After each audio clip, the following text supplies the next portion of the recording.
the revolution, El Al had no commercial motivation to keep up its flights. But the pressure put on us to get out as many Jews as possible, that was what really counted. Apart from that, the airport authorities wanted El Al to keep going because we were the only airline still in the business there.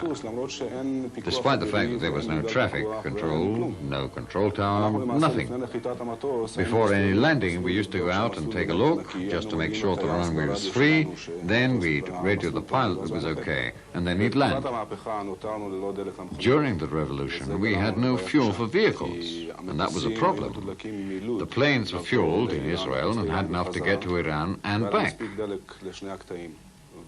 But our staff, including our security men, didn't have the fuel to get them to the airport in order to deal with the planes. So I asked El Al to send us motor fuel by plane. Now, this was something very irregular because you don't usually send fuel on a passenger plane. However, El Al got over that as well. They found some kind of system, put the fuel in special containers, and the fuel got to Iran, an oil-rich country, and we had no gas for the cars. After a severe crisis in the early 1980s, El Al touched down safely. Work relations improved, and the planes, ignoring the well-known joke, now take off on time. When the government of Israel insisted on founding an airline, it proclaimed its aim is to maintain a permanent air link between Israel and the outside world in times of war as in times of peace, and on the best possible commercial terms. El Al is a viable commercial company in its own right. Recently, we have acquired new planes with no government support by means of self-financing. The airline has a very fine international reputation and is the world's 20th largest passenger and cargo transporter out of 120 competitors. From time to time, El Al not only carries passengers and freight, it serves as an ambassador and also in the front line. Nevertheless, El Al remains a commercial enterprise.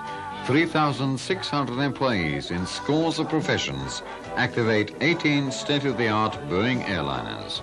They fly more than 1.5 million passengers a year and more than 150,000 tons of cargo. In terms of occupancy versus salary, El Al is amongst the world's elite. El Al is also one of the top promoters of tourism to Israel and one of its best foreign currency earners. El Al flies to 34 worldwide destinations, as compared to only 4 destinations in Europe way back in 1949.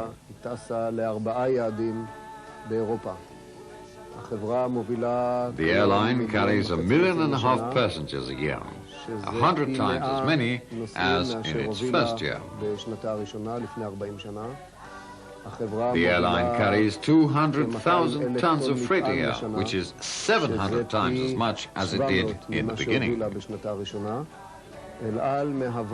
El Al serves as Israel's air link to the outside world, in peace as in war, and of course serves as a strategic reserve for transport in times of emergency. And if we go back to the image of the nudist in the top hat, we can safely say that 40 years later, Israel can be proud of not only its dinner jacket, but also a top hat, which is El Al. There is hardly any other airline in the world so closely linked to its national colors. Every Jew at any airport throughout the world cannot but be thrilled by the sight of the blue tailplane bearing the Star of David. El Al, 40 years old, still youthful and energetic, and, as ever, looking to the skies.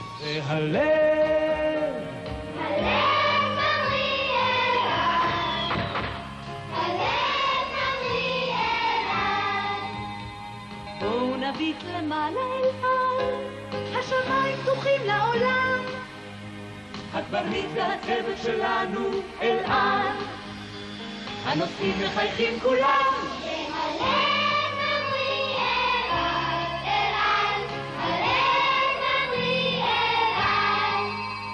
כשאני רואה אותם מעל, בצבעים של כחול ולבן, איך הזה מתרחב, זה הלב.